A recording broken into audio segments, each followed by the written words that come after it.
আসসালামু আলাইকুম রহমতুল্লাহি বরকাতুহু। প্রিয় বন্ধুরা, এটা হচ্ছে আবুধাবির ইন্টারন্যাশনাল এয়ারপোর্টের পাশের একটা সিটি।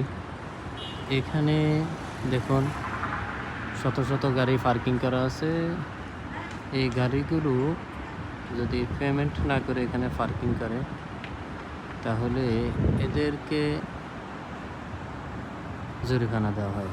যে গাড়িটা পার্কিং পে না করবে, এই লোকের কাজ হচ্ছে কি, এই যে দেখতেছেন, এই লোকের কাজ হচ্ছে সবার গায়ে সেট করে গায়ের উপরে জরিমানা দিতে থাকে। এই লোকের কি খেয়ে দিয়ে কোনো কাজ নাই?